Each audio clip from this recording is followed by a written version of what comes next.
What's up? Welcome in on this Wednesday. Really weird that we're starting the week on a Wednesday, but that's what we are. And of course, we wouldn't be starting the week on a Wednesday without the stream on X screwing up. So we're going to try and get that back up and running for you, hopefully, here. And it doesn't look like X wants to cooperate. So we'll work on that here, but the link is posted. So hopefully you're watching us straight through YouTube today. I am solo for a little while today. Unsupervised. Never recommended course of action, but it is what it is. Vegas Mack will be checking in. He's about back with us on the norm. You saw him on our social channels a little bit earlier today, so he'll be back in the full-time fold here. TJ will be with me a little bit later, but plenty of stuff to talk about. And now I get to do it with more of you for the time being. So feel free to comment along if you're watching along. Again, follow us on all of our social channels, at Mike Arana Show, everywhere but Snapchat, because we're not 12 and Snapchat sucks. That includes our new and improved, even sexier Facebook page. If you know, you know. Comment along. Man, there's a lot that's happened since we last talked with you last week on Friday. We've got kind of a goofy schedule coming up, but it is the greatest freaking time of the year, because now we're in the midst of championship week, and this Sunday we'll have brackets, and work productivity will be at an all-time low next Thursday and Friday, a week from tomorrow. That's crazy, man. Didn't we just start this season? Didn't Arizona just beat Florida and Las Vegas? But we're here, and we've got some interesting stuff going on. We've got records being set that are not necessarily the records you want to set. And everything about tonight's show is major. The theme is major. So stay with me there, because I'll tell you why it's major. We've got some major news, major drama from the World Baseball Classic, and I appreciate what has happened at the World Baseball Classic because the drama has made it very interesting for me. I've actually watched more of it than I thought I was going to. And part of that is because I'm a degenerate, and I have made some bets here and there. Part of that is just because there's been some hilarious shit that's happened. So we'll talk about that. Major moves in the NFL. Some that we thought were going to happen and were rescinded, and other things. And the Cleveland Browns today are going, wait a minute, you can back out of a trade? Not now, you can't. Not the Deshaun Watson one, but we saw it. I actually have, I did some digging today. I found the doctor that failed Max Crosby's physical in Baltimore, so we'll let you see who that culprit is. But major moves in the NFL, and they keep coming. We've also got a major, or is it, at the Players this week on the PGA Tour, and we're starting to hear and read between the tea leaves of some of the changes that new CEO Brian Rolapp intends to make with that schedule, all of which that we thought we were going to hear when they arrived at the Players. They've arrived at the Players, and here we are. We've also got some major stuff to talk about when it comes to the major conferences in the middle of their college basketball tournaments. And we had one major night in the NBA, and all everybody wants to do about it today is bitch, whine, and complain. Bam Adebayo last night. I've seen a couple of funny posts floating around X. People that last night were betting Bam Adebayo under 25.5 points, and then you see the bar and it's at 83. Now, whether you think he actually earned it or not is kind of where everybody wants to piss in people's Cheerios today. We'll get to that here in a minute. We'll also have some liquid locks. We're going to continue this week. I'm going to drop you on our social channels my value plays on the other side, the other two in Major League Baseball that I haven't made yet. If you followed us last week and you were following the show, which you should be because it's good for your health. We have a good time around here. Sports are supposed to be fun. They're supposed to be the thing that brings us all together. And somewhere along the line, we lost the ability to have fun debates, and we just go to name calling. It's kind of obnoxious. The reaction from Bam Adebayo's game last night, hilarious. I think there's a couple reasons why for it. But, you know, as we go through here and we get closer to baseball season, last week I gave you Cole Reagans and Bryce Harper, American League Cy Young, National League MVP. Obviously, the guys are going to have their picks. And these are not the ones I'm going to officially go with on our pick show. These are ones that I've already made because I think there's great value there. So when we do our season preview show and we lock into who we think's going to the playoffs, who's going to win the World Series, all the award winners, all that fun stuff. I'll give you an official. But I'm going to continue looking for value this week, and we're going to focus on American League MVP, and we're going to focus on National League Cy Young, because I got a couple of guys I've targeted there that I think are incredible values as well. Really pissed off. Sorry to our Twitter audience out there. I'm still trying to do this, but I'm also afraid if I click the wrong button, I'm going to end up taking the whole show off the air, and we don't want to do that. So again, feel free to comment along if you're watching along. Plenty of stuff going on right now.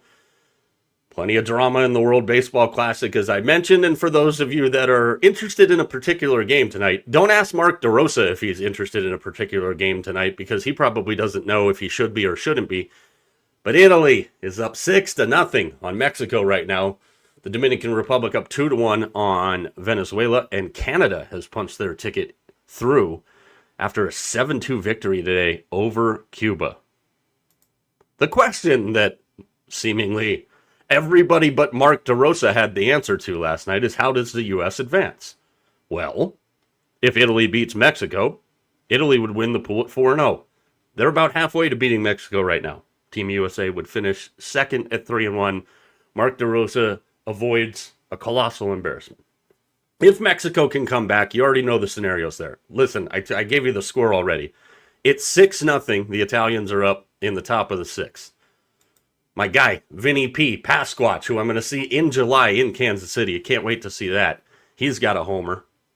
My boy Jack Caglione on that team. John Birdie's got a homer. Actually, Pasquatch has 2 homers tonight. I stand corrected there. So, it's going to be interesting. But it looks like the U.S. is, by the skin of their teeth, unbeknownst to Mark DeRosa, is going to advance. I was asked a question today, why Mark DeRosa is the manager again of this team. Well, I think part of it is lack of options. I think if we want to pinpoint the elephant in the room, if you will, we know that baseball was added to the Olympic Games in Los Angeles. I think it's pretty easy and obvious out there to the decision makers at USA Baseball who the manager of Team USA should be, assuming that the pros play in the Olympics, which the rate baseball is going right now. They need all the good press that they can get in Major League Baseball. It would be wise of them to make sure that the professional players are in the Olympics. That being said, it would also make a million miles of sense that Dave Roberts is the next manager of USA Baseball. And let's be honest here, okay? Dave Roberts could have managed this World Baseball Classic team, because what the hell do the Dodgers need him in spring training for right now? That team kind of runs itself for the most part, especially in spring training. Now, I know they're trying to take down the behemoth that is the San Francisco Giants in Cactus League play. Domination from the Giants yet again in Cactus League play. Again, that'll probably translate to 81-81, maybe 82-80. And I'm not throwing shade on Tony Vitello. I love the guy. I love the energy. I love the vibe around the Giants right now. I wish the Giants ownership would untie Buster Posey's hands and let him continue to cook. That is one of the better lineups in all of baseball. Problem is on the pitching side. You got to let Buster spend some money. Let Buster cook. But Dave Roberts could have let his staff coach the Dodgers in spring training. DeRosa was named the manager for lack of options. And I think after this nonsense from last night, and maybe he did misspeak, to be fair to him, fine, whatever. Real bad look when you get your ass kicked like they did last night. Dave Roberts should be the next manager of USA Baseball, and should be the manager for the first foreseeable future of USA Baseball. That one seems as obvious can get to me. Whether or not the decision makers do the obvious, who knows? Whether or not Dave Roberts wants to do it, who knows? I got a feeling that Dave Roberts would probably enjoy that. Thoroughly enjoy that. So, it is what it is there. Give me a second here. This X nonsense. Trying to get it fixed. God forbid we do a show where everything goes according to plan. Let's see if this works. If not, then I'm giving up. Yeah, okay. I'm giving up. Thanks for nothing, X. So, again, Italy up 6-0 right now. Barring anything unforeseen, the U.S. will move on finishing second in their pool to the undefeated Italians. Getting the freaking job done, man. I love it. It's been more fun to watch than I thought it was going to be. We had that conversation going in. Again, I think the timing of the World Baseball Classic is horrible. It's at the worst possible time to try and get anybody excited about it. It is what it is. I will say that this has been kind of fun because there's been other drama too.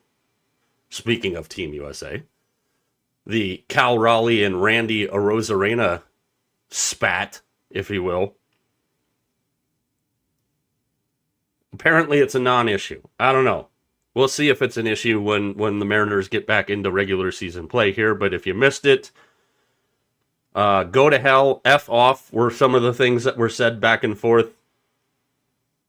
Cal Raleigh came out and said, I love Randy. I do. I hate that this thing is a thing. There's no beef. When we get back to Seattle, he's my brother. We're family. I already reached out to him, so it's a competitive environment, and I know he would want the same for me when we're on the team in playoff baseball. I have responsibility for my teammates here right now in my country, and emotions are running high. Maybe something to watch. Maybe some unnecessary drama in Seattle. I don't think it will be, but just another added layer to what's been going on here. And I'm interested to see what again, we don't care about ratings because they don't pay our bills, but I'm interested to see how this is viewed. Because where do you put it?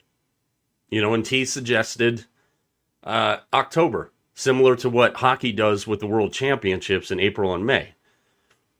You're competing with the NFL, which we'll get to them here because it's about to be easier to answer the question with the NFL of what days that they're not playing instead of what days that they are playing.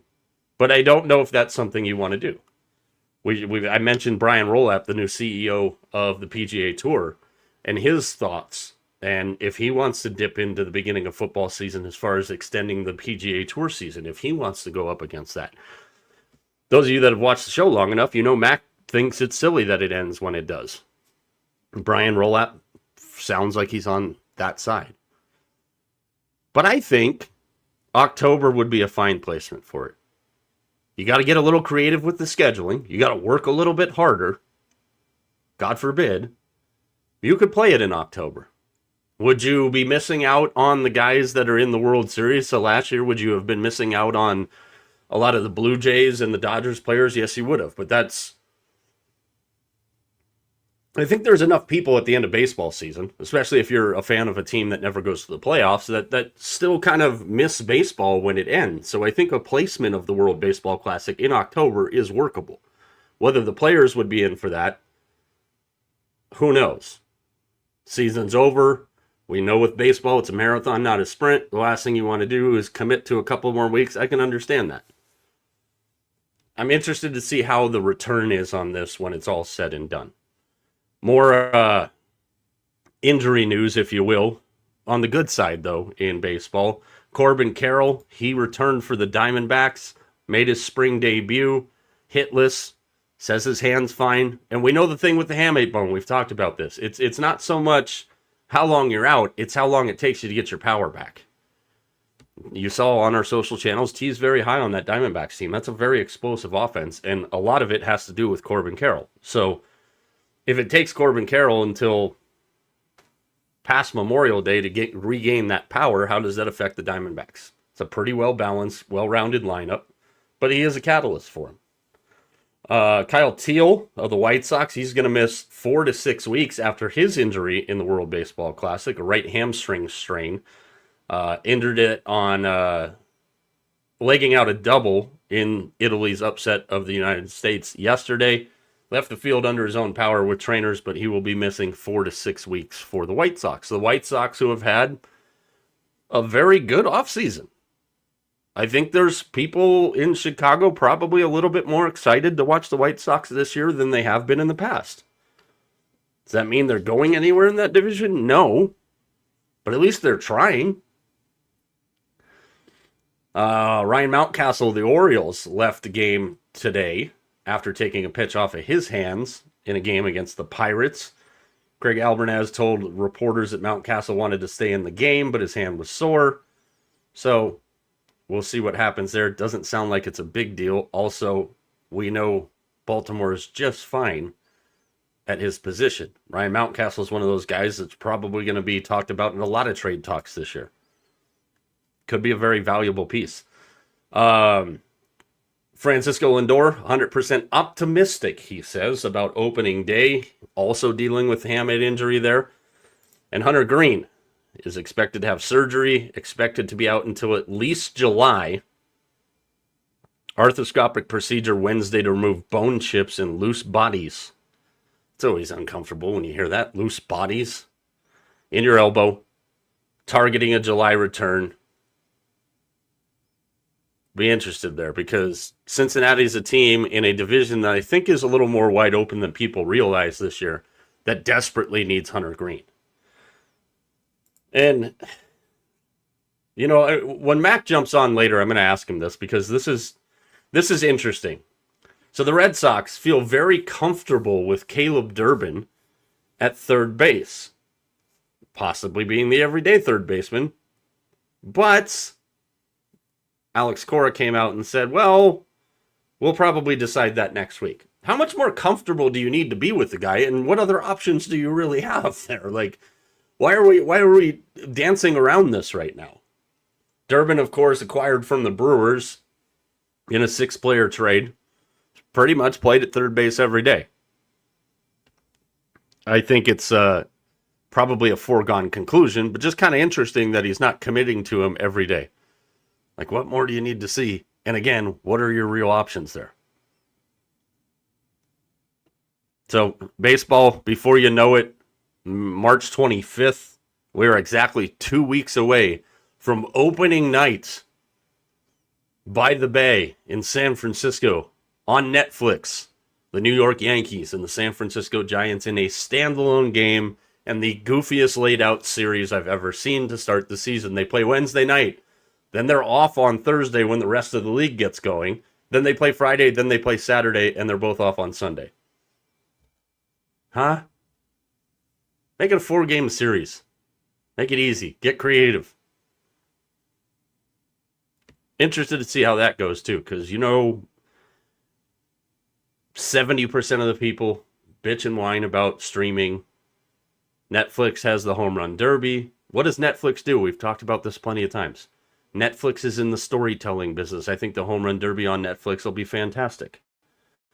I can't wait to see NBC's coverage of Sunday Night Baseball this year with some of the personalities that they've already assembled.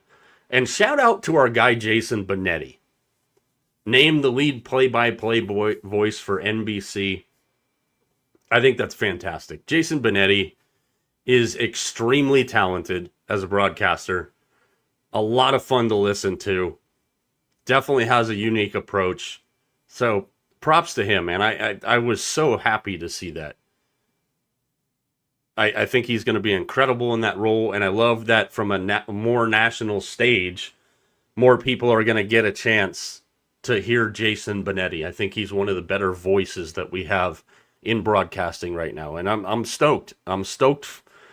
I'm as excited for a baseball season starting than I think I ever have been. Part of that is because I'm interested to see how many of these teams go all in this year, knowing that there could be a work stoppage. More than likely is going to be a work stoppage. I'm interested to see how that thing unfolds throughout the year. You know, from a personal standpoint, as I mentioned, like I'm excited for some new energy and not as many computer dorks running the Giants. I think Tony Vitello is going to surprise some people. I think the pitching staff sucks. Because outside of Logan Webb and Robbie Ray, you're going to have to beat a lot of teams 10-8.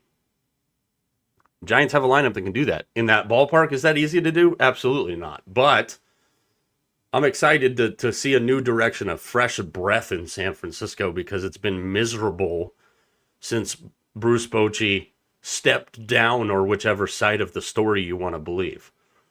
Shout out to Bryce Harper last week on Pat McAfee's show for reminding me how close he was to becoming a San Francisco Giant, and because Bochy was not going to be there any longer was basically why he didn't sign in San Francisco. That one doesn't hurt every friggin' time I hear it. But I'm excited. I think this is going to be a fun baseball season an intriguing baseball season because there's so much uncertainty of what's about to happen.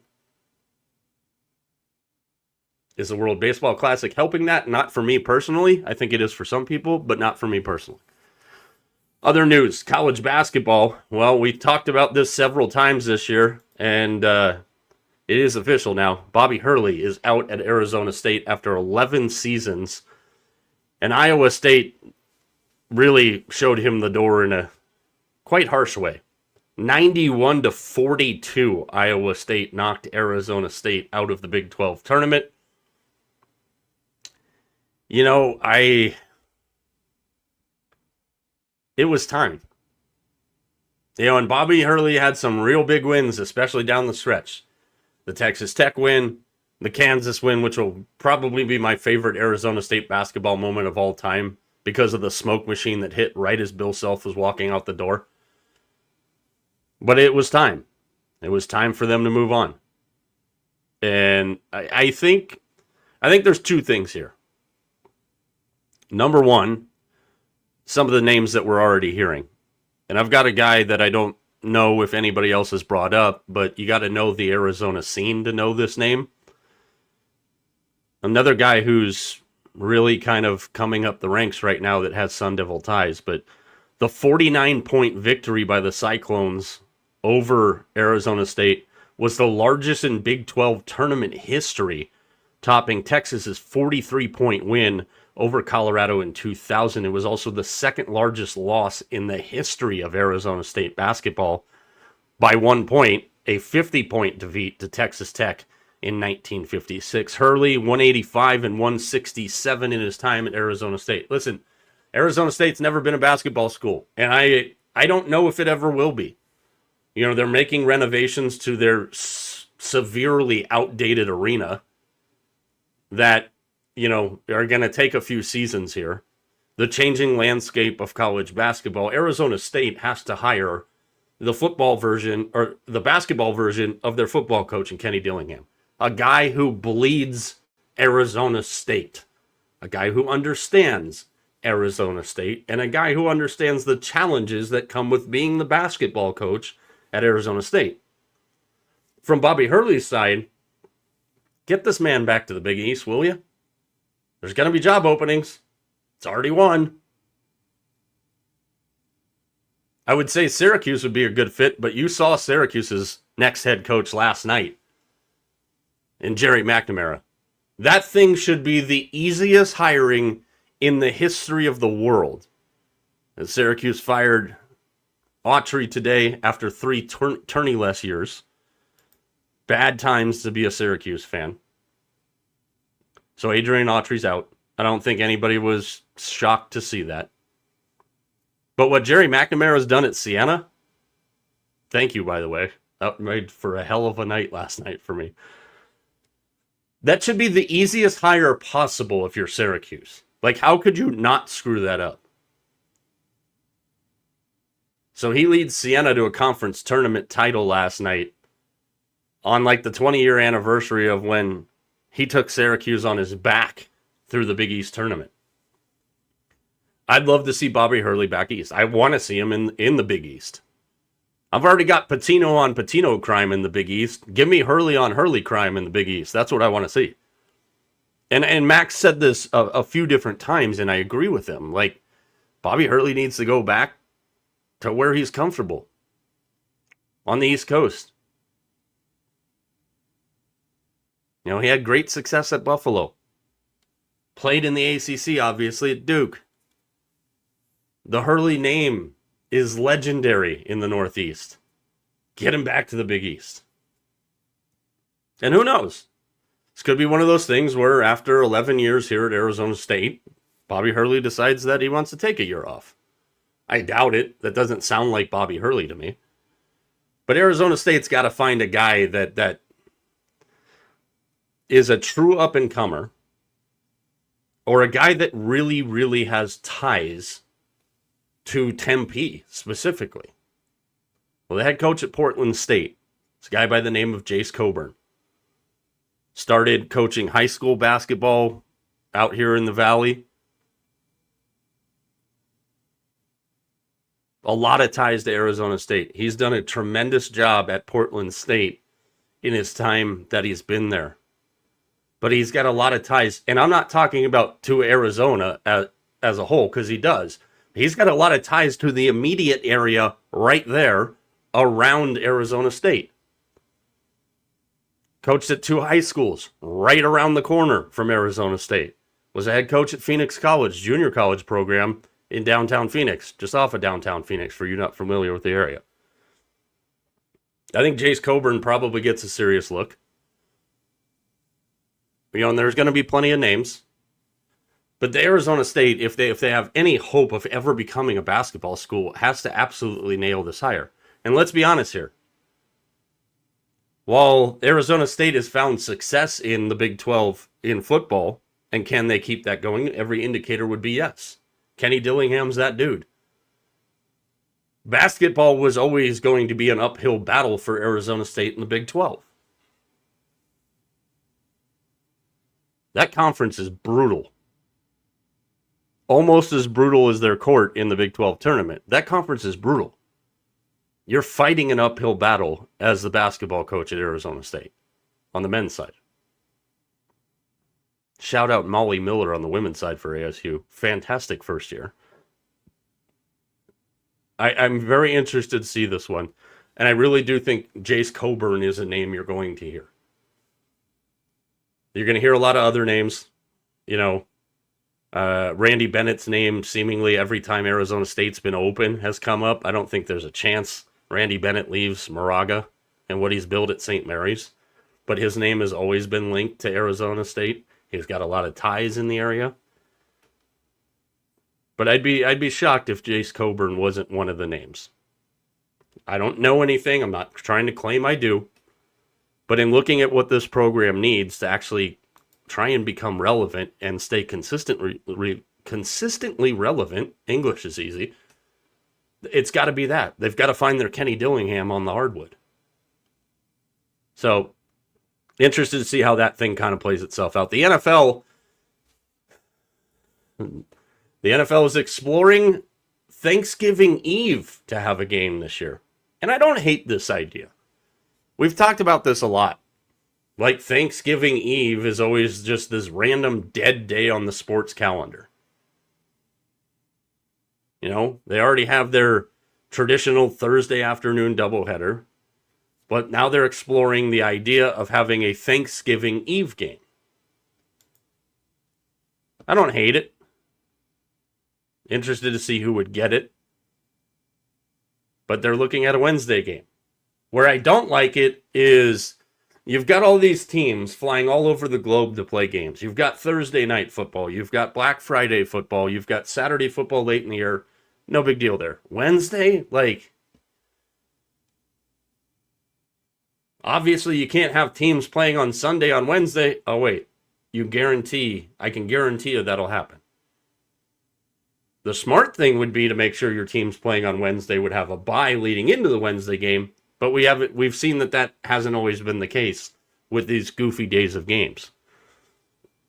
Prime Video obviously still has the Black Friday game, Fox, CBS, NBC, your Thanksgiving platform. So I'd be interested to see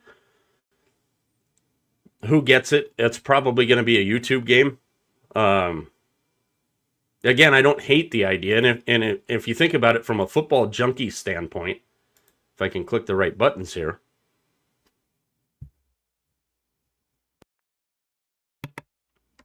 we're looking at a scenario where if they were to do this, and it sounds like they have every intent to do that, there it is. 10-day stretch, okay? Saturday, full college football slate. Sunday, full NFL slate. Monday night football. Maction on Tuesday. Wednesday, a single NFL game. Thanksgiving, 3 NFL games. Black Friday, an NFL game, and the start of college football rivalry week. College football rivalry week, full NFL slate, Monday night football. That'd be 10 straight days of high-level football. And yes, that includes the Mack. Because if you don't know about Maction, I don't know what you've been doing. I don't hate the idea. I'm very interested to see how they do it from a scheduling standpoint, though. Because if we're having guys play on a Sunday, and having them come back and play a game on a Wednesday, I think that's ridiculous. And to me, that says I don't give a damn about player safety. How many teams last year down the stretch did we see missing not just players? We're talking about some of the best players, period, in the league. You want Wednesday, that's fine. But if you want Wednesday, make sure the teams that are playing on Wednesday aren't playing on that Sunday. Give them a fighting chance to stay healthy, if you will. It's going to happen. I mean, it's not going to happen. Make sure that we're trying to pay a little attention and act like we care about player safety, because I guarantee you that's the first thing that you're going to hear the players talk about, and rightfully so. You want to add to the calendar, fine. But you have more than enough ability to schedule that calendar accordingly. Kind of like, why do you have to play a game in Australia and make that the game that's on before the defending world champions take the field on the traditional spot on Thursdays? Did it need to be done? No. Are they doing it? Of course they are. We'll get into some of the NFL moves, some of them, because we don't have enough runway to get into all of them.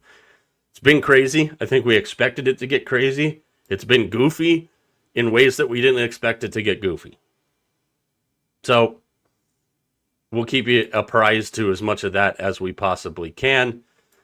Again, we've got all the major college basketball conference tournaments underway right now. Thanks for nothing, Cal, as they're down 12 to Florida State with 48 seconds left in the second half of the T. Rowe Price ACC tournament. Nothing says ACC like California basketball.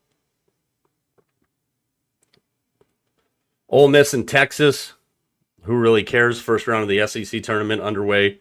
Tulane pounding Memphis.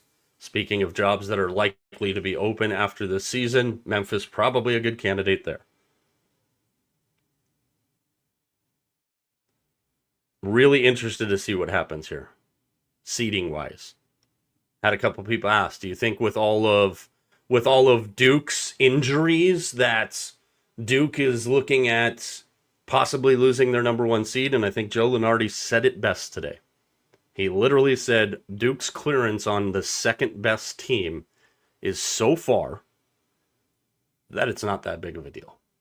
It will be as far as what they can do in the tournament, but it's not going to affect their seeding.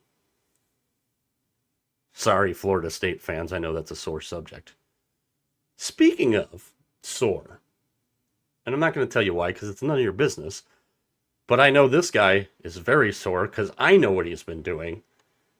And we're happy to see his glowing face pop back in here for the first time in a while. Again, he'll be back in the full fold with us as we get into brackets next week. But Vegas Mack. Hi, buddy. What's going on? Obviously, you can see Mack has a different background back there, so if we're dealing with any connection issues here, just bear with us. But how are you, man? I feel like it's been so long, but it hasn't. Yeah. Here's the thing, we play sports because we love sports, and sports builds us character, right? That's why we play sports, and that's why we coach sports. And we always tell our kids, no matter what, we're not just preparing you for what happens on the court, on the field. We're preparing you for what happens in life. And life happened the last couple weeks at our house, and so we're kind of just see how things roll here for the next couple of minutes. Yeah, we're again, as I said, Mack will be with us full force next week, obviously, because it's the greatest week of the year, college basketball March Madness. You look like, I mean, there was one place we were talking about in your new studio, possibly using, and it was a place I was going to have to go, hey, blink twice if you're okay. Yeah, I'm not. That's not a bad little spot there. No, here I'm gonna take you just on a quick tour. If we go this way, though, we have a cow. No, moo. Yeah. This is name dinner. Yeah, no, maybe I don't know, but yeah, it's not too bad. The good thing about this is, though, listen, if the show goes a little long, check this out. If we go to this side, I got all the snacks. Oh, score. Right. So I see what you're doing there. You're smarter than people give you yeah, credit for. yeah. So and I got a little reclining seat here. I got a TV and a couple of games over there. So if things go south, I'm good. But hey, I'm glad to be back. So what should we talk about? There's a lot of stuff Well, going on, right? There's some basketball. There's even some baseball stuff. Where can we start? Set let's me do a up. little Tee it let's up. do a little rapid fire here. I All know right. you've been occupied, but Bobby Hurley out at Arizona State. Obviously not a surprise. What do you think? 11 years. We were talking about that earlier today. 11 years he was there. Yeah, it's been a long time. I mean it's one of those. I mean he had some really nice wins here at the last part of the season. Um, I was I felt really bad today. I turned that game on, and they Iowa State just suffocated Arizona State to no end. And then to make matters worse, they had a spell where they had six free throws because of technical fouls. It just was not going to end well for Bobby. And you got to feel bad. I mean, here's the thing. I was talking to my son about it. I think we all are in agreement that he's not a bad coach. I said, but I don't know how good of a recruiter he is. And what I mean by that is, like, can he get the right guys in to fit his program? Something, I hate to, play the brother card, but his brother does very well. His Mhm. brother gets the right kind of guys to play for him in his style. And it just doesn't seem like he always had the right guys there that fit his style. Maybe and that's one thing you don't know. I mean, you're getting high school kids coming in. You just don't know. But listen, overall, and I heard you say it earlier. When you think of ASU, you don't think of basketball. It's not a basketball school. Mhm. And to make matters worse, now they're in what is, I mean, arguably the best conference in college basketball. So I agree with you. I think it's going to take. I think they go the Kenny Dillingham route. I really do. I think you find somebody who's got ties to that school, that's going to be committed to that school, and I think that's going to be a good approach and a good way to go about it, because they've tried it. I mean, with the name guys, and it hasn't really worked. So get somebody that has those ties, and let's see what happens. Let's continue to take you around the sports world here. Yeah. World Baseball Classic. I was talking about that a little bit earlier. Italy up 7-0, so Mark DeRosa is going to avoid the colossal embarrassment here. How much have Man. you been watching of it? Because I know you were very excited to watch it. Yeah, actually, with everything that's going on, that's kind of been my go-to, because the games have been on in the afternoon, which is kind of nice. So I've been watching those games. Yeah, so where can we start with that? Last night was a lot of fun. It was fun to watch that team Italy, just absolutely put it to the United States.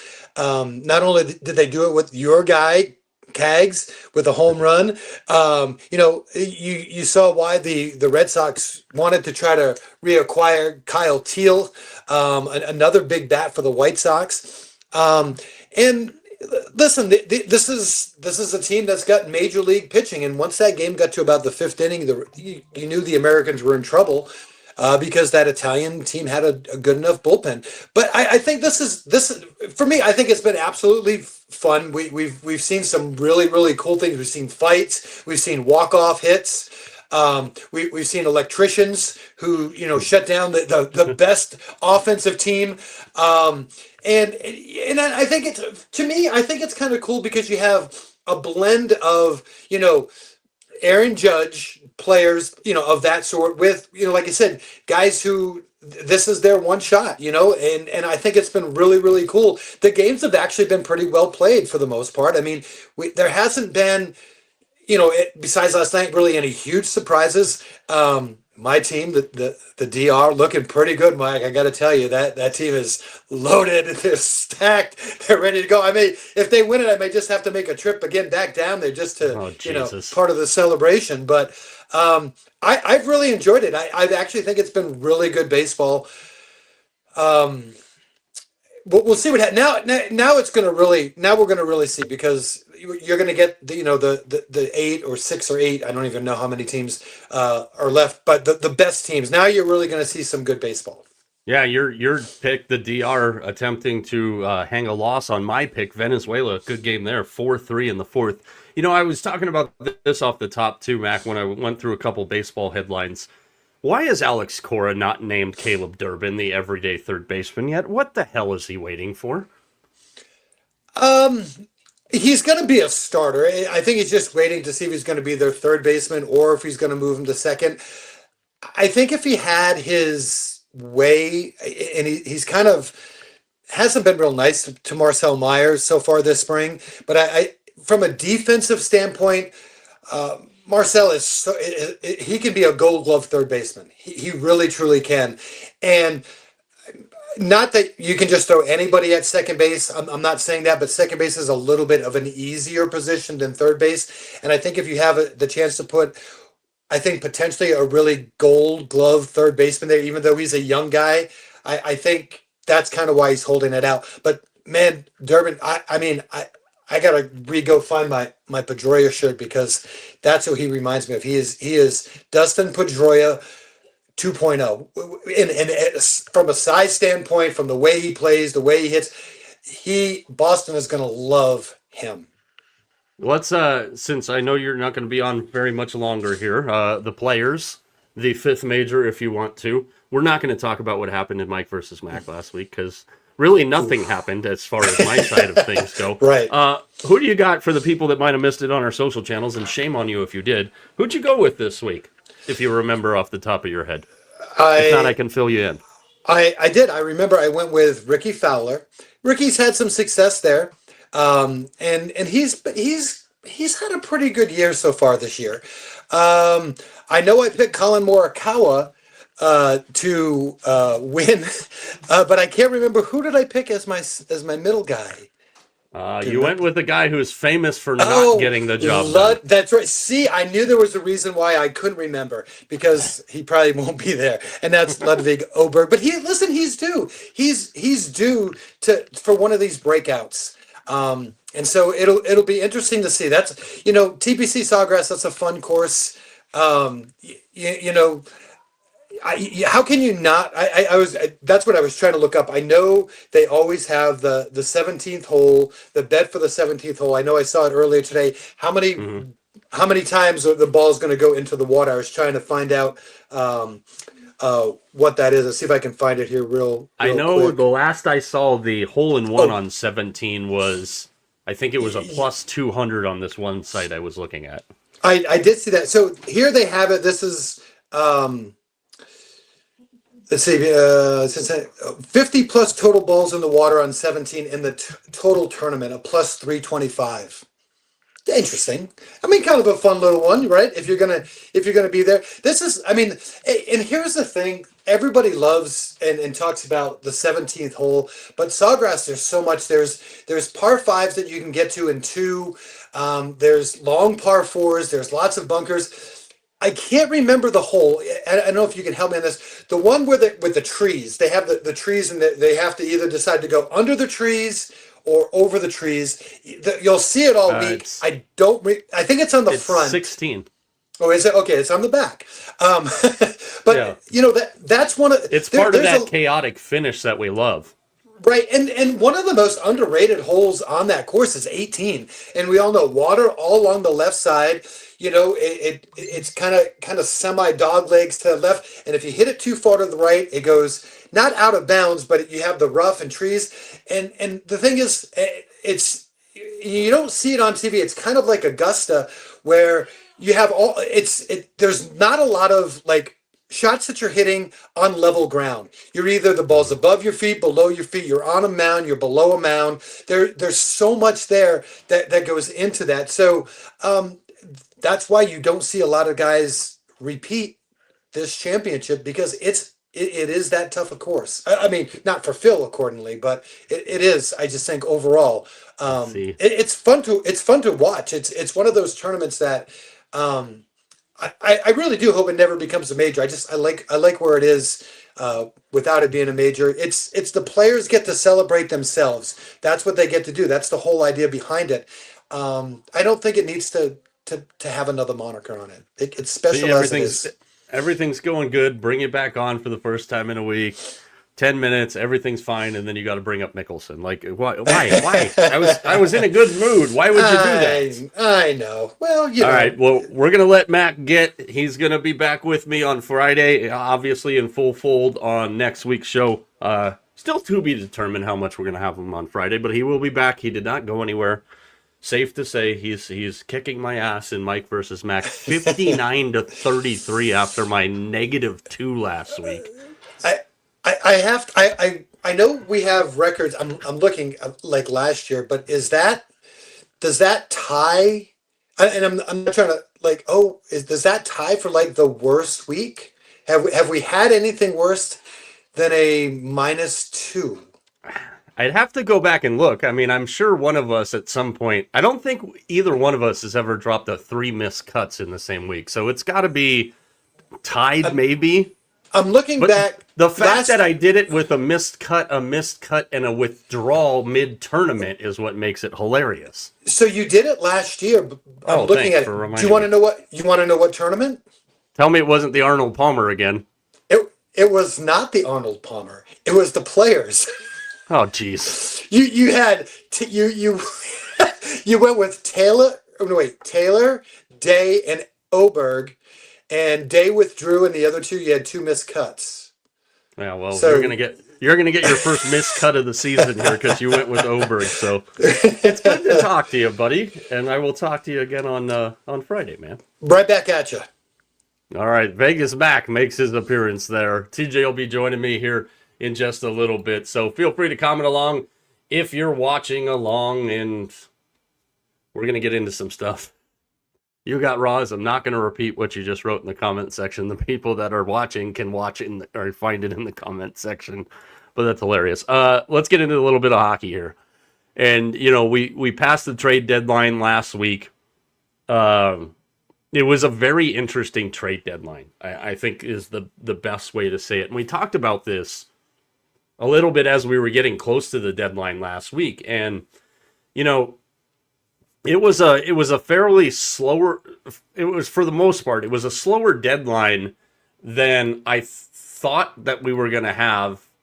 But it made a lot of sense when you look at the makeup, I mean, whatever floats your boat. You look at the makeup of the standings in the NHL this year, and there's so many teams still alive. And we talked about it as far as the post-Olympic break goes, and who was going to be in and who was going to be out, and who would be affected by the Olympic break, this, that, and the other thing. We've got a hell of a race, and TJ and I are going to get more into this on tomorrow's show, really focus on the East. But that race at the top of the East now is very, very interesting between Carolina, Buffalo, and Tampa, who's really kind of struggled out of the gates. I think it was the curse of Vegas Mac making them number 1 on his last 5-hole edition. They're 4-6 in their last 10 games here. They've lost 2 in a row, and now they sit 6 points behind Carolina, 4 points behind Buffalo. If you didn't see that game the other night, man, you missed Rock'em Sock'em Robots. That was friggin' incredible. I cannot wait, and I mentioned this morning on our social channels. I cannot wait to see the Sabres in the postseason. It is undoubtedly the best story in the NHL, and that place will be unhinged for the playoffs. You think Bills Mafia is crazy? This is a team and a franchise that has been waiting for a long time for this. That place is going to be bonkers in the postseason. And I know a lot of Buffalo fans didn't want to talk about it a whole lot as this thing was taking shape, but barring they lose every damn game they play for the rest of the season, this team is going to the playoffs, and they are red hot. 8-1-1 in their last 10, 8 wins in a row, atop the Atlantic Division. The wild card race, pretty interesting too. Columbus making a huge push in the wild card race there. The West. We're seeing some interesting things take shape in the West. Well, you've got Anaheim, who's now red hot again, 8-2 in their last 10 games at the top of the Pacific. And when we talk about the teams that really did themselves favors at the trade deadline, I don't think you look too much farther past Anaheim. And we talked about this going into the season, and a lot of people in Anaheim, and I understood the reasoning behind it to a certain extent. I don't want Joel Quenneville anywhere near this team. Yes, you do, and this is why. Make your jokes, call it whatever you want to, but, this team in Anaheim might be a little bit of Madison Square Garden West. Obviously, they took anybody from Madison Square Garden that was worth taking. Tongue in cheek there a little bit. Calm down. You guys know I love Vinny Trocheck. Shout out for him for the point the other night in Philly. He's automatic against the Flyers. But, the way this is all taking shape now, I don't think there's a team that helped themselves better than the Ducks. I really don't. They didn't have to do anything flashy. They needed to just add to what was already a good group. And they did it. The Nazem Kadri thing came in right at the gun, right at the deadline, back to Colorado. I think that was about as easy to friggin' predict as possible. Took a lot longer than I think a lot of us thought it was going to take, but Anaheim, man, that team's going to be a hard out, a real hard out, and I think we're set up for an incredible finish here down the stretch, especially when you look at kind of the rest of the West. The Pacific Division, I think, is going to be fantastic.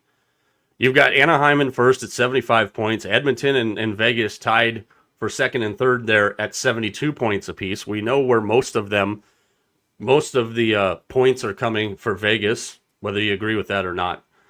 Utah, 73 points. They are distancing themselves in the wild card race, 6 now ahead of Seattle. And then you've got the Kings tied with the Kraken for that last spot at 67 points. San Jose at 66, Nashville at 66. I think this race in the West, outside of the Central, flip-flop whatever you want in the Central. The Central 3 teams are as good as they get right now. Colorado still has a 5-point lead over Dallas. Minnesota, the team I think is going to be sneaky good when it comes to the postseason and get the demons off their back and is a real threat to win the West. Let's look at the last 10 games for those 3 teams. Colorado 7-3, Dallas 9-0-1. Mack talks about them every year at this time. That's what cracks me up when people are like, "Oh yeah, sure you thought the Stars were a good team." Mack talks about the Stars like you would think Mack was a Stars fan. Because this is what they do every year. 9-0-1 in their last 10 games. Minnesota 7-2-1 in their last 10 games. The real interesting thing is when you look at the rest of the teams in the West. Edmonton 4-6 in their last 10. Vegas 4-6 in their last 10. Seattle, who was red hot, 4-6 in their last 10. The Kings 3-6-1 in their last 10. The Sharks 3-5-2 in their last 10. The Pacific Division is going to be fascinating. Now, some people think that all the teams in the West, or especially in the Pacific, are all garbage. I don't necessarily agree with that. Yes, if you put them in the East, they wouldn't be playoff teams. But what you're seeing, especially in the Pacific Division, Anaheim doing what they're doing. San Jose, definitely way better than they've been in a long time. The other teams are getting good, and they're catching Vegas, who can't stay healthy. They're catching Edmonton, who for some reason doesn't understand that the guy between the pipes is a very important position in hockey. I think you've got more balance in the Pacific Division than we've had in a long time. Now you can sit there and look at records and teams and go, all these teams are garbage. I don't think that's a fair way to do it. Speaking of Utah, who seemingly is getting to the postseason, unless something crazy happens, Nick Schmaltz, 8-year, $64 million extension for the Mammoth today. This is a team, and TJ's talked about it a lot, when they were still here in Phoenix. They kept acquiring assets and acquiring assets and acquiring assets to build this team going forward. They've done that. They've utilized those assets to their advantage. This is where everybody thought they were going. I think that's... See, in Arizona, you have this, and everybody likes to say Arizona, nobody likes hockey in Arizona, which is about the farthest thing from the truth that there is. Coyotes ownership didn't know their ass from a hole in the ground, and that's going to be the nice way I can put it, because the way I really want to say it doesn't work. Was the arena in the wrong spot? Probably. But I think the thing that burned so many Coyotes fans seeing them leave and go to Utah, especially with the way it was handled, was because this is what they were all waiting for. And you're seeing that with this Utah team now. You're seeing the fruits of the labors in Arizona coming to fruition, if you will, in Utah. And I know that's what burns most people about the situation. Nick Smalls, love the deal. I think very well deserved, very well earned. And I'm interested to see when the postseason starts how it's received with Utah in the postseason. Do I think they're going to be in the postseason for very long? Hell no, I don't. But it's been fun to watch what we saw building here before they ripped the team out. Bring hockey back to the desert, damn it. Mainly for selfish reasons for me, just because it's easier for me to go see the Sharks. I haven't totally worn out my welcome at TJ's house yet when they play Anaheim, but now with San Jose and Anaheim, it looks like that's going to be a battle for the next 5 or 6 years, so it's not going to be as easy to get into those games anymore.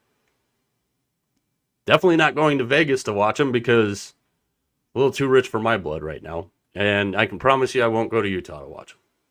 Even invited, I won't go to Utah to watch them. So I want hockey back in the desert just so I can see my own team play a couple times. And it's the only team in Arizona I ever had season tickets for. Them and the Arizona Rattlers, if you're into arena football. That was a lot of fun for a long time. Don't do it anymore. Dying to get back to a game. But I think watching this Utah team get to capitalize on the fruits of the labors of what the Phoenix fans were going through here is what burns people here more than anything. Losing the team, yes, that's a given. But seeing this Utah team have success, it's interesting. I think that the West Valley thing has kind of run its course. Arizona has this real stupid problem where we have miles of unused train tracks, and they're not smart enough to connect the light rail from the west side of town to the east side of town. I think if that was a thing that could have been done, I think it would have helped the situation. Unfortunately, when they do bring the team back, I think there's only one option, and it's to probably go to the northern part of Scottsdale around where the Cardinals are breaking ground on their new practice facility. I would love to see them downtown because I think all sports belong downtown everywhere. Are you listening, 49ers? I think that would be great, but there's no room for it. I mean, I'm sure you could make room, but there really isn't room for it. It would be a lot of fun to see. And again, where I live now, not that I go to a lot of those games, but like it would be fun to walk around and know that your basketball team, your baseball team, and your hockey team are all right here. I don't totally get why the west side of town didn't work. I loved going to the games there. A lot of fun going to the games there. I thought it would work. It didn't. I think part of it is connecting one side of the valley to the other side of the valley is the biggest issue that they have. I would say if I was a betting man, the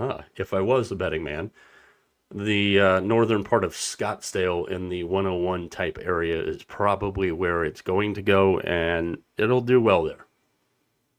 I think the team will do really well there, and hopefully they're back sooner rather than later.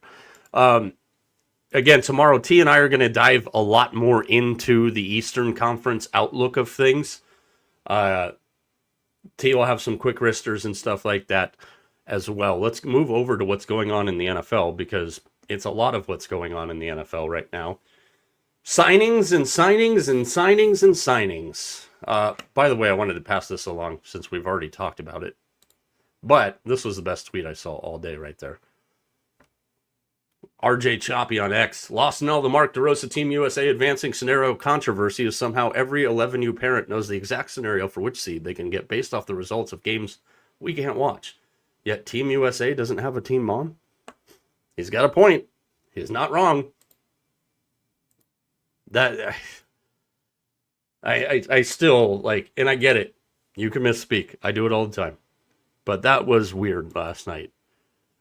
And hearing how the team was the night before and the lineup and the way he managed the game, I think we absolutely 100% know at this point that Mark DeRosa is probably not going to be the manager of Team USA. And again, if it's not Dave Roberts, what are we actually doing here? Let Dave tell you no before even asking anybody else. DeRosa is going to avoid the complete embarrassment, though. Italy is up 8-1, top of the 8th inning on Mexico right now. Back to the NFL. And if you had 2 notepads, you were probably 3 notepads too short. It's been crazy. And it got started early for us with the news that Max Crosby was headed to the Baltimore Ravens, a team none of us thought was a possibility. Now we found out after this thing is unraveled and they go out, Baltimore does, and signs Trey Hendrickson today, that the plan was, you want to talk about scary for quarterbacks? The plan was to have Trey Hendrickson and Max Crosby in Baltimore. Holy shit. Can you imagine that? We do, and I told you I did some digging today. I found this. The doctor that actually failed Max Crosby's physical in Baltimore. Possibility. Shout out to the guys at Chalkboard HQ. Yeah, he wasn't loving life. I mean, not that now getting sacked by Trey Hendrickson is going to make his life any better, but the Ravens had every intent of having Max Crosby and Trey Hendrickson together. Well, now what happens? Las Vegas spent a lot of friggin' money. You get a 3-year deal, and you get a 3-year deal, and you get a 3-year deal. I don't think it was a contentious exit from everything that we can tell. Is there enough pieces on that defense now that maybe Max Crosby goes, you know what, it's a new coaching staff. Been through that song and dance. And we've got Quay Walker and Nakobe Dean. By the way, we talked about that Raiders coaching staff. I got a couple of well-worded messages. Rennell Williams comes over to coach linebackers. The guy solely in charge of developing Nakobe Dean. Guess where Nakobe Dean plays now? That one was plain as day to see. I like what the Raiders have done. They're still a ways away from a ways away, according to Diana Rossini today. Raiders are looking into veteran quarterback options to mentor Fernando Mendoza, who's the first name that popped out. A guy we talked about 3 weeks ago, who's now available, Kirk Cousins. Maybe we do know what we're talking about sometimes. Sometimes we get lucky too. But I'm interested to see what happens here. Because then there's other possibilities. Do the 49ers get a second chance at Max Crosby? Or does Tom Brady say, you're not trading him to the 49ers, just like he said they weren't going to trade him to the Patriots? Crosby and Bosa on opposite sides of each other with Fred Warner in the middle, that's pretty damn scary too. Are the Niners willing to give up the capital to get him? That's the big question. Depth is a thing that the 49ers have to get back. Speaking of the 49ers, why did they sign Mike Evans? Makes a lot of sense. It really does. But 3 years? I don't know. I've gone back and forth on this with a couple of different people. Mike Evans plays 15 games and has 1,000 yards. Is it worth it? Well, damn right it's worth it. Because Mike Evans also won't be a dipshit and drive by the stadium at 105 miles an hour and actually won't stop answering his phone when the team calls him. He's a veteran. He's a consummate veteran. I think one of the things that was... It'll end up being a bigger loss for San Francisco than people realize is Kendrick Bourne being a member of the Arizona Cardinals right now. Pray for him. I mean, that's not anything you would wish on your worst enemy, but I think Kendrick Bourne was a very important guy for the 49ers to keep, and they could have kept him on the cheap, and he wanted to stay there. The Niners need receivers, just like the Bills. Well, they start with Mike Evans. Hearing rumors that maybe Deebo Samuel's on his way back to San Francisco. I told you the guy I thought they should have gone after, and they lost him to New England, Romeo Doubs. So now what? It's not enough. But you can't get in the game of giving up assets when you're trying to build depth that you don't have. They're in an interesting spot in San Francisco. Brock Purdy to Mike Evans if he's healthy, with George Kittle on the other side? Hell yeah. That's a big if, though. Yeah, I know. I've seen all your substation jokes about Mike Evans coming there. Save him. But a lot of interesting moves across the league. One more move that came across today. This came out kind of late today, and I love it from a 49er standpoint. Osa Odigizua for a third-round pick. And if you look at the terms of the contract on Odigizua, the Cowboys might have done the Niners a huge favor. Because it's a very team-friendly contract for a guy that was very good last year. Very good last year. I mean, there's no guaranteed money left on his deal after this year. So you could play devil's advocate and you could go, well, there's no guaranteed money left. He has a good year. Then he holds out because he wants guaranteed money. That's always a possibility with any team and any player in the NFL. But there's no guaranteed money left after this year. For a guy that pressures a lot from the middle, something the Niners need. They have run stoppers in the middle. Now they need guys to pressure. I think that's a great move for the 49ers. And here's the thing. Under John Lynch and Kyle Shanahan's tenure, the Niners don't make bad trades. I mean, let's look up and down their roster. Trent Williams, heist. Christian McCaffrey, heist. Osa Odigizua is another guy that could be a heist. I think it's a great move for him. The move that has jumped off the page the most to me, without a doubt, also happened today, and that's Bradley Chubb and his 3-year deal with Buffalo. This dude has got energy on top of energy on top of energy and is a badass. It's going to be really cool to see him play with a good football team finally. I think that deal for Bradley Chubb, ridiculously good for Buffalo. And wasn't super expensive either. 3 years, $43.5 million, $29 million guaranteed. I love that move for the Bills. I love what the Bills are doing right now. They need more at wide receiver, but I love it. And then there's some other moves that kind of make you scratch your head a little bit. Like life coming full circle for Geno Smith and the Jets. Say you can never go back to your exes. Well, I don't know if that's a great relationship, but we're going to find out. We talked about Kenny Walker in Seattle and the Seahawks not tagging him and why that was dangerous. How many people are pissed off at the Seahawks right now?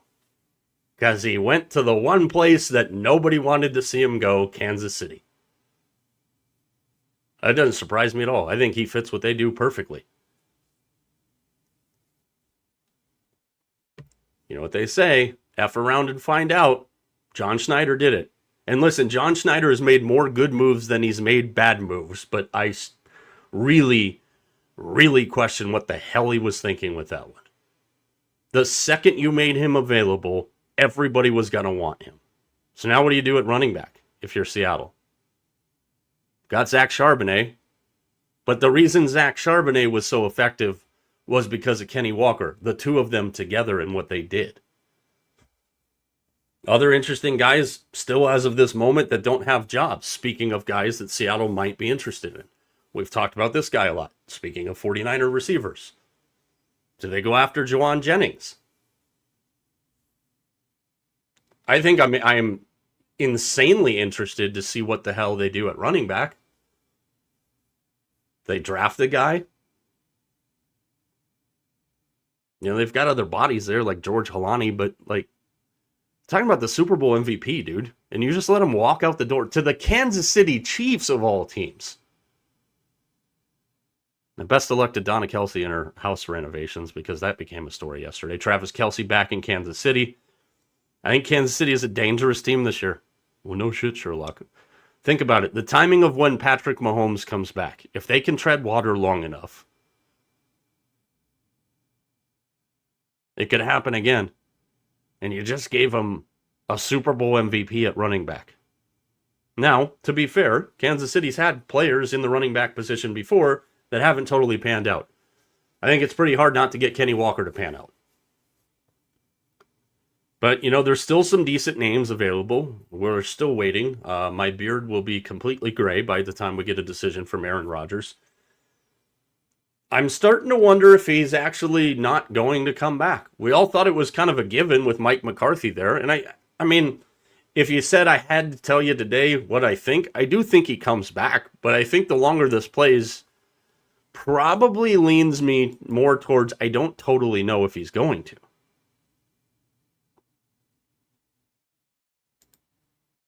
When you talk about what the hell does Pittsburgh do? Why is Kirk Cousins going to bide his time? Because if Aaron Rodgers doesn't come back, I bet you Pittsburgh's on the phone right away. Kyler Murray released by the Cardinals. All indications he's going to be a Viking. Good luck with that one, Minnesota. Charles Omenihu, about an hour ago, according to Adam Schefter, he leaves Kansas City, signs a 1-year deal with the Washington Commanders. Wasn't really a ton today on the big move scale. Obviously, most of it comes in at the beginning. Tua Tagovailoa. Not really sure what Atlanta's thinking there, but hey, it's Matt Ryan's team to make decisions for now. So you've got a guy in Michael Penix who's been oft injured at quarterback, very talented when he's on the field. And then you've got Tua Tagovailoa, who will now be playing on turf. And I don't know if that's the wisest thing in the world. That one really makes me go, what are you thinking? It's cheap, $1.3 million, makes a lot of sense from a financial standpoint. Maybe he's enough to push Michael Penix. Maybe him with Kevin Stefanski is what they're looking at there. I don't know. That one just, it really kind of shocked me. Foster Moreau leaves the Saints, headed to the Texans. Javon Hargrave, he stays in the division. He heads to the Packers. I'm interested to see how that Packers defense, how they play next year. Obviously, we know they got Micah Parsons coming off of an injury. They've made some moves, but they lost Jeff Hafley. Malik Willis ended up following Jeff Hafley to Miami. I don't think that was a surprise. Thought the Cardinals maybe had a play for him. Sounds like the Cardinals are planning on going forward with Jacoby Brissett. And that was another thing we talked about is there really wasn't a lot of clearance or a lot of traction, if you will, for the Cardinals because they're not going to be good regardless. Do you force a draft pick? Do you pay for a veteran to come in? Or do you just know you're not going to be very good and next year's quarterback class is really good? And you also have to hope at that point that Arch Manning doesn't pull an Eli Manning and say, there's no way in hell I'm playing here, because that's a good possibility. I know I'm not in the popular opinion on Arch Manning. Here's the reality of the situation for me. His last name is Manning. He understands how to play the position. If he ends up in the right situation, it could be a really good thing for him. I'm not going to judge him on what I see at the University of Texas. He's a freaking Manning. And this is a good point, too, here, circling back to the Cardinals. And you got Roz nails it. I mean, we saw last year, the Cardinals' offense was way more effective, even though they didn't win any games with Jacoby Brissett. Mainly, Michael Wilson. Trey McBride was already a stud. He actually was able to find the end zone. Tell me that bet wasn't stealing money last year. Trey McBride over 6.5 touchdowns for the season. As soon as Kyler went down, cash that thing. It's not a bad option. They're going to suck. But what else is new for the Cardinals? Chris Rodriguez, formerly of the Commanders, he ends up in Jacksonville with the Jaguars. So, I mean, again, you could sit here and go through. I know you guys were all waiting for the Jake Tonges update. He has re-signed a 2-year deal with 49ers. This one was a little interesting. Kind of interested to read more into this one. Mario Edwards was released by the Texans with a failed physical designation. I'd like to know what's going on there because I think Mario Edwards is a guy that can still get the job done for some teams. You can't count on him to be like an every down, every game kind of guy, but a great veteran presence to have in your locker room, a guy who knows how to play the position. The Ravens were trying to put Trey Hendrickson and Max Crosby together. You think the pressure is kind of building in Baltimore? Lamar Jackson gets his deal reworked. I think that was a given, considering they were going to spend money. It seems like the Ravens are being a lot more aggressive than we typically see the Ravens. Make that for what you will. Lamar Jackson's still got to get to the spot he can't get to. That thing where they have the big trophy that they play for. Let's see, why is everybody trying to trigger me tonight? Yes, it's likely true that Spencer Burford just picked up another holding penalty sitting on his couch. It's entirely true. So plenty of stuff. We'll get more into that tomorrow as well. Mack gave you his picks on the players. If you missed those earlier, you can go back and check those out. Couple of things with the players here. Again, I'm getting my ass kicked by Mack, so I need a huge week here. So the picks I played on our Mike versus Mack competition that you saw on our social channels at Mike Arana Show. Denny McCarthy's my long shot. Russell Henley's my top 10. Hideki Matsuyama is my winner. From a betting standpoint, I love Denny McCarthy to finish in the top 10 this week. And I love the number on him at plus 1050. You can do the math there, what $10 gets you. Shane Lowry, I'm going to play him as a long shot. We know the thing with Shane. He plays good golf in Florida. He's dialed in when it comes to golf in Florida. It's finishing tournaments. And when you have 16, 17, and 18 at Sawgrass, that's not a good pairing of 3 holes for somebody that has a hard time finishing tournaments. I do like the value on him as a long shot. You guys know I love Shane Lowry. I'm actually going to also play Tommy Fleetwood as my winner this week. I think he's playing great golf. I think getting the monkey off his back like he did at the end of last season was huge. I love that every week he's just wearing the gear from the pro shop at whatever course he's playing.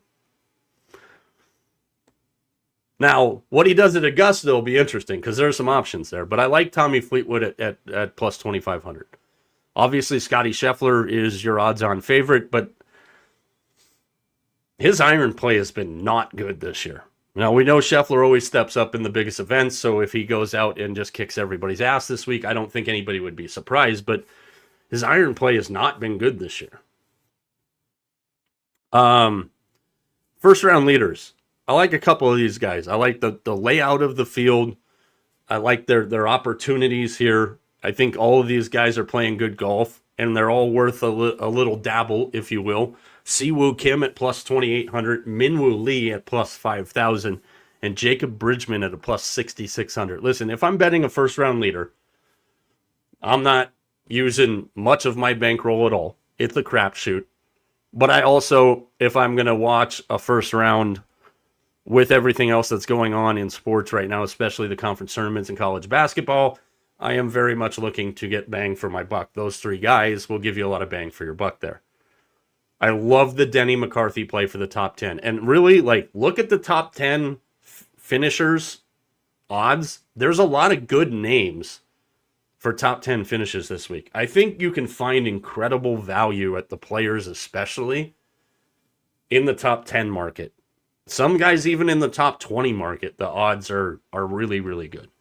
So again, on tomorrow's program, we're going to dive a little bit more into the East. I'll get T's thoughts on who he thought performed well at the deadline.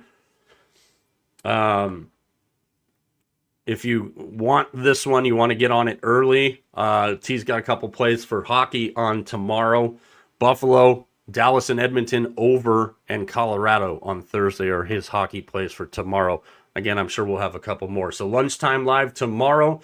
Again, Arizona people, we're on California time now again. So remember, it's 11:30 we start tomorrow and Friday. And then next week, obviously, brackets.